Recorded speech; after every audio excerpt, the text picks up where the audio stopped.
Welcome to The Current Buzz, the podcast where we break down what's happening now at Oklahoma Electric Cooperative and OEC Fiber and why it matters to you. Each episode, we're bringing you practical insights, behind-the-scenes conversations, and real-world answers to the questions our members and subscribers are asking. Thanks for tuning in. Let's jump into today's conversation.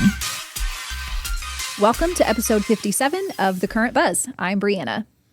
And I'm Daniel, and today we're going to welcome Russell Pott with Precise Building Performance. Many of you have probably already seen him. If you've taken advantage of our home energy consultation program, he does our home energy audit, so we're glad to have him today. Thank you for having me. Thanks for joining us. Yep. Before we get to Russell, we have 3 things you need to know. If you are not an OEC Fiber subscriber but would like to be, like myself, where it's not in my neighborhood yet, there's some things you can do. You can visit oecfiber.com and enter your address, click check availability if they have service built to your area. You can go ahead and continue to sign up. If they have not, you can complete a form to tell them you are interested. And a little hint, the more people in your neighborhood or your area you get to fill out this form, maybe the quicker they'll bring the service to you. Next, we offer winter efficiency tips on our website since it's that time of year when we're all trying to save money in the wintertime. This pairs perfectly with having Russell on today. But you can go to our website at okcoop.org/winter to see those tips. And OEC and OEC Fiber are very proud to be sponsoring the Pink Out basketball game, high school basketball game. It's Verdon versus Amber Pocasset High School. Admission is free. Come out, see us at 6 p.m. on January 27th at Verdon High School gym. Now let's get to the show. Okay. Awesome. Welcome, Russell. Thanks for joining us today. So I want to kick this off by answering the biggest question that everybody has, right? What is the biggest bang for your buck, the best way for somebody to save money in their home? What are your thoughts? Yeah, no doubt. It has to do with your heating and air equipment, making sure it's running properly, making sure it's efficient on the front end, all that kind of stuff. I mean, there will always be some behavioral issues too that are probably the biggest bang for your buck. Things like cutting your swimming pool run time down, things like that, or avoiding peak times and things like that are going to be the easiest, but they're just more behavioral. Yeah, I mean, with the HVAC, what I know is HVAC usually accounts for 40 to 50% of your bill, right? Yep. So anytime you can change that HVAC, meaning heating or cooling, that's going to be the biggest That's correct. culprit, right? Yep. Walk us through an energy audit. So you've done energy audits for us now for 9 years, I Yes. believe. So you've done hundreds, if not, would that Thousands. be 1,000? Would that be Thousands. thousands of? Yeah, we're pushing 2,000, I think. Yeah, you've done a lot of energy audits for our members, completely free of charge for OEC members. But walk us through what that looks like. So it will depend on the structure type. Most cases, what will show up, introduce ourselves, ask if there's any specific issues they're having, what the member wants is the first thing we're going to ask. I mean, people's goals are different. Some want to solve some comfort issues, others want to drop their bills, and so we'll start with the conversation. Typically walk around the outside first, but it just all has to flow and depends on what's going on at the house. Then we'll go to the attic, when there's an attic that you can access. Look at the insulation, look at the ductwork, look at the heater if it's up there, kind of garage or wherever the water heater may be. Look and see if there's any specific issues there. Come inside. Depending on the time of year and what the homeowner tells us about their issues, we may take some temperatures of how the heat and air system are performing, and almost always, not always, but in a lot of cases, we'll perform what's called a blower door test, which will help us determine how drafty the home is. And if it's significantly drafty, then we can go feel actually for where the leaks are coming from. And sometimes, we're discovering the house is extremely tightly sealed and talk about ways to ventilate the home a little bit better. So on this blower door, you walk around and feel where air is infiltrating, right? Mm-hmm. Are there areas of more concern when air is getting into the house versus less of a concern? Yes. Almost everyone believes their windows are going to be their problem. Their windows and doors are what concerns them because they can see a little tiny bit of light, or they may think they can feel a air leak on a window when they're near it. But typically that's not the major culprit. Typically the biggest leaks in the home are going to be at the ceiling level. everywhere there's a penetration going through your drywall at the ceiling, you know, they've cut the drywall a little bit wider than whatever they were sticking into it, like an electrical junction box or a plumbing penetration that's going to go through, or electrical wires that are going to go through the top plate, something like that. Especially in older homes, even 15 years and maybe a little older, that's going to be a problem. Can lights, older can lights were vented, so those are a big issue in a lot of cases. But nowadays, can lights are, newer homes have can lights that are sealed units, and code supposed to require to seal up those penetrations in newer construction now. So if I'm interpreting this correctly, the air coming from your attic is probably worse air than coming through a door or window, right? It's less fresh, you know. So that's correct. A little crack in a door, I'm probably not going to say much about. But if I had gaping air coming in the attic, like, let's seal up that musky, nasty, dirty air. That's true, because sometimes it's going to come down. A great example is I ran for an OEC customer on Friday. I got ready to do a blower door test, and I turned my blower door on, and the gentleman that owned the home was sitting in his chair. He said, when you turned that on, I saw a little bit of dust come from my can light. I mean, just a tiny bit, because the light was hitting it right and all this. I said, good, I'm so glad you saw that, because it's hard to convince people that's really an issue. For sure. Because you can't feel it, because we're not going to crawl up on a ladder and all that. Right. So it's hard to convince people sometimes that that's an issue, but it's a hidden leak that adds up to a big leak. What age of a home now is considered an older home? Yeah, that's a good question. I mean, is there like a gap where you see newer construction practices versus older? And I won't have the numbers exactly right, but I would think code caught up enough to where they were getting better sealed, all this kind of stuff. Around 2005 is where I start thinking, in my mind as I'm evaluating the home, this is probably going to be okay. That would be a pretty good starting point. But it also is going to depend where it's at and how stringent code enforcement is, or if there was code enforcement, you know, and how the builder's concepts were of how a home should be built.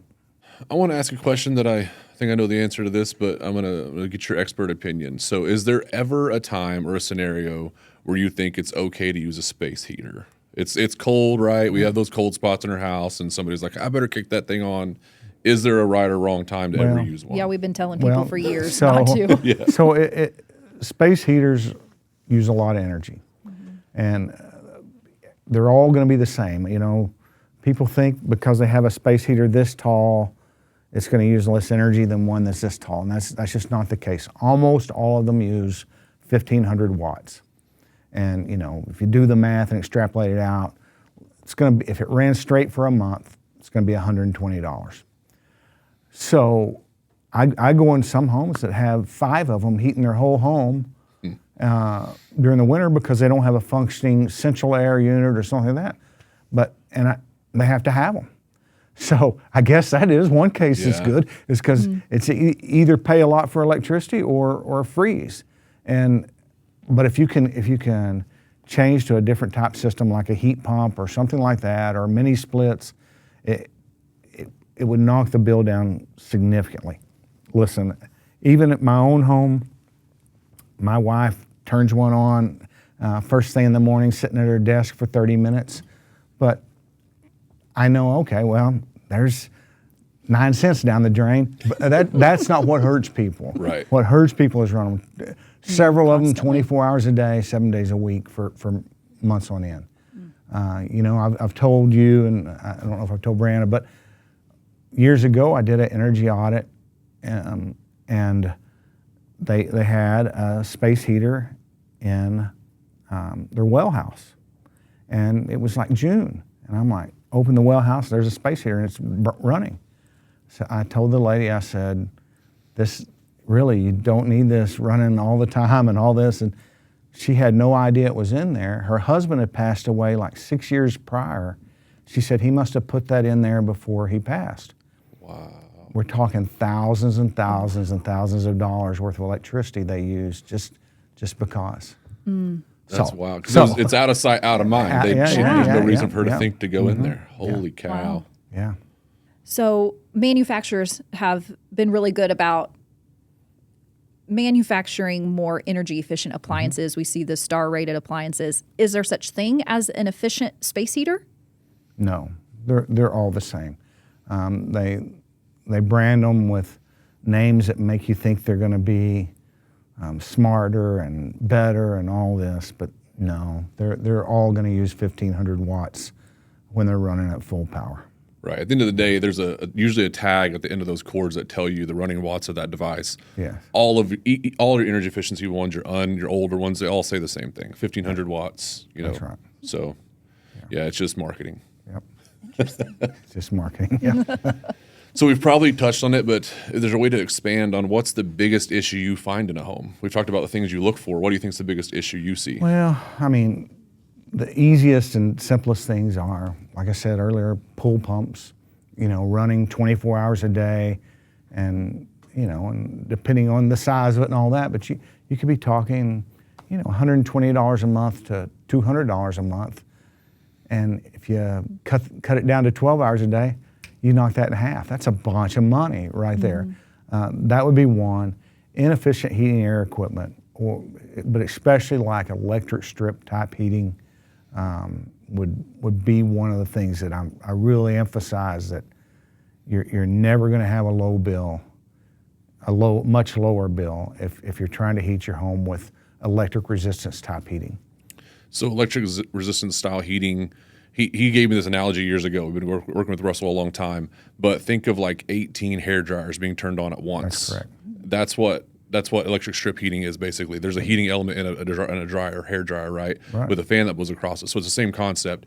You're heating 15 to 20 kW of these coils and then pushing a fan across it. So the draw on that, the electric usage on that is insane. We can literally see it on usage. It's like a straight line bar of whatever that strip heating is. It's just constant. Well, and that's a great point. And keep in mind that a lot of heat pumps have a backup heater that is an electric strip heater also, that kicks in at lower temperatures if they've set it up that way, or when people turn it to emergency heat on their thermostat, we can see that too. It's like the difference between when just the heat pump's running versus when the strip heater's coming on is tremendous. It's tremendous. So my house, I've done some real world tests on this. My heat pump, when it's operating, is about 3 times more efficient than when the strips kick on. That's right. So even when I think my heat pump's struggling, it's still more efficient than those strips. I had an instance a few years ago where my heat pump actually quit working, so I was all emergency backup.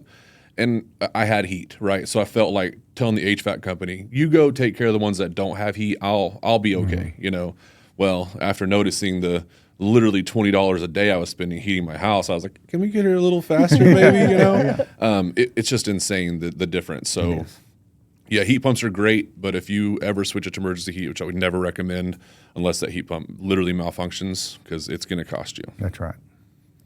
So talking about types of heating for your home, say someone is out there, they're in an older home, and they need a new HVAC. They need some kind of a new heating system. What do you recommend? What's taking affordability into consideration? Affordability and consideration, and who really knows where tax credits are going and all that kind of stuff.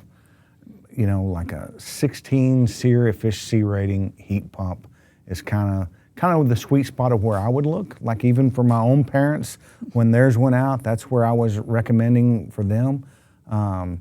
It's kind of the mid-price level, but it's a heat pump system. And what heat pumps really are is basically just your outside unit runs in the winter also, but it runs backwards. It's just an air conditioner running backwards. And so your bills are going to be more close to what they are in the summer months, in the winter months. What are your thoughts on ductless mini splits? It's still a heat pump. As far as a replacement for, say, like an upstairs or something like that, do you think they're a good option? I think they're a great option. Do they also have backup heat? Not usually, right? Not usually, but they can. Not usually would they. The thing about heat pumps, the technology's gotten so good that they're really capable of performing at really low temperatures. I mean, they've started putting them up in the northern part of the United States and all this kind of stuff where they didn't in the early days. So a heat pump can keep up. The big recommendation I would make is when the company's installing them to tell the heat and air guys, I just want to make sure it's set up to manufacturer specifications, because a lot of guys, and they've been doing it a long time and they do a great job and all this, but they're doing it the same way for every system, or the same as they did a system from 1985. And the engineers at these companies know what they're doing, and it's all written down for them how it should be set up. I like that explanation. Yep. Switching gears a little, unless you had another question. So when it comes to insulation, because I know you deal a lot with attic insulation, and I don't know much about it. So how do you know if your insulation is still good or if you need to add more? Like, does it settle in the attic if it's the blown Cellulose. Like, how do you know if it's good or if that's a concern? Look, unless someone's up there disturbing it, it's probably not going to settle enough to where it needs to be added to. The big problem I see is, over the years, you've had workers up there running wires, doing this, doing that, and they trample things down. And that's when it usually is getting worse. Or they move insulation away to put in a light or to do something like that, needs to be fixed for that. If it looks good otherwise, and there's not some other issue involved, I stop recommending, I stop telling people, you really should do this around 7 inches deep of insulation, and that depends on type and all that, because I know the cost is going to be hard to overcome. I mean, in most of our lifetimes, so, but if there's other issues going on, I may make that recommendation. Hey, or depending on what the person tells me from the front end, what their goals are. If their goals are, I've got to save money, then I'll have that conversation probably about, well, this is going to cost a lot of money to try to save a little. But if the person's goal is, I want to be green, I want to do right and all this, then okay, here's what code recommends. Code would, like the cellulose insulation, the blown paper type, code would be around 11 inches. Blown fiberglass would be around 14 inches. If that's your goal, is to, I want it right.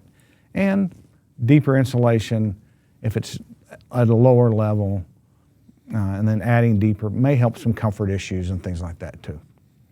So can you mix insulations? So if you had cellulose on bottom, could you come back with fiberglass on top? That can see it all the time. Okay. And that, unless there were other issues going on, like you'd had animals in your attic or whatever, tearing things up and making a mess, I would probably recommend just adding on top of it and all. It's probably not a good idea to add cellulose on top of fiberglass because it's heavier and would compress it.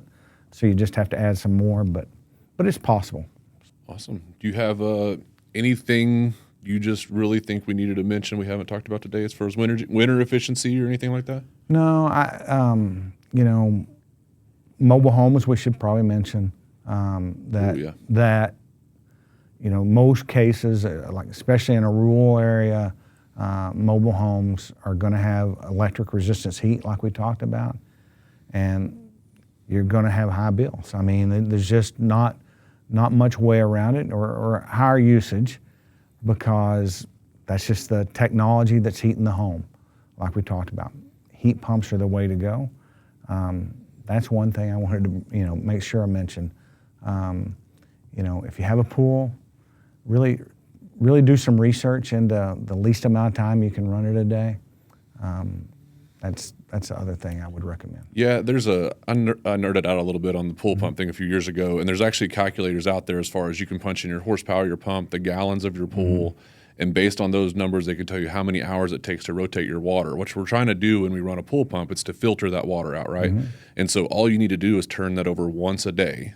And so this calculator will tell you, oh, you can do that with your pool pump in 6 or 8 hours. Right. Well, then why are we running it 24 hours, right? Yep. So that would really help people. So I like you bringing that up. Mm-hmm. Yep. Going back to members who live in mobile homes, is there anything they can do, or what? Kind of going back to the first question, biggest bang for your buck in general. What about for those in a mobile home? Well, I've come to some conclusions over the years. Newer built mobile homes are pretty efficient. They're really they're relatively tightly constructed. They're typically insulated well if they were made for this climate zone and all that. And it's typically the heating and air issues. You know, the older mobile homes from 30 years ago and things, just time and all that has taken its toll on them in a lot of cases. But it's mainly about what kind of heater you've got in it. And I know, because I've looked into this, you can actually, a mobile home's pretty customizable. So these days you can actually choose 2x6 exterior walls. You can choose to put in a heat pump. And they're upgrades, right? But those upgrades, because we've talked about how they are the biggest bang for your buck, will have an ROI, right? So you put a little bit more money into those things and you'll probably get some of that back in the savings on your electric bill. Yeah, and it's a lot of my recommendations are on, listen, people always, well, should I do this? Should I do that? I'm like, well, it's really hard to do after the home's constructed. If you were asking me as the house is being constructed, would I recommend adding this or doing that? And it's typically yes, because it's a minor addition. But when you have to start tearing sheetrock off walls and doing things like that to make energy upgrades, it's going to be expensive, and you got to think through, like, how was this going to affect my bill? And that's probably something we should talk about too, Daniel, real quickly, about how people can look at their bill and think about it. You know, there's of course service availability charges and taxes, but y'all have a great app anymore that breaks down like estimates of what's using your energy. It's a great tool, but let's just say it's estimating 30% of your bill is heating and cooling. Most things that people think about for energy efficiency are just affecting that portion of your bill. Adding insulation, putting in a new heating and air system, sealing up the house. They're not going to make your refrigerator run less. They're not going to make your pool run less. They're not going to make your lights go off. It's just affecting that portion of your bill. So let's just say you figure out by using that tool, well, really, I'm using $600 a year to heat and cool my home. How much better can changing my windows, adding insulation, things like that, how much effect can it have on that portion of my bill?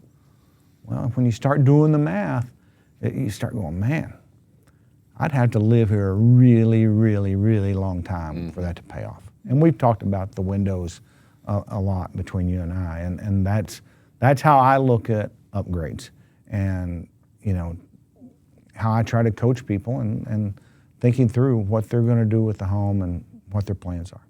Yeah, we actually put an article out there, I think it was called A View into Savings, where I kind of broke down the whole windows as a way to save energy.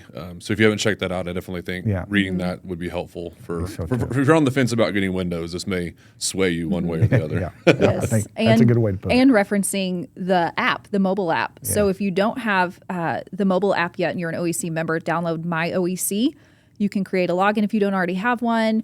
And I think it's right there on the home screen. As soon as you log in, you scroll down a little bit and it's going to show you exactly the graph that you're talking about, I think, where it has what's using the electricity on that bill. I use it regularly now when I'm doing an energy audit, just to hammer home my points about let's be realistic about, recently, well, I'm going to add a screen door here and I'm going to put a screen door here. I'm like, okay, if that's what people want to do because that's what they want. Right. But then I start saying, let's look at your usage, and X amount is heating and cooling. The screen door can only help heating and cooling, and it's going to cost $700 to install each. And how quickly could it's going to wear out before it ever pays for itself. Right.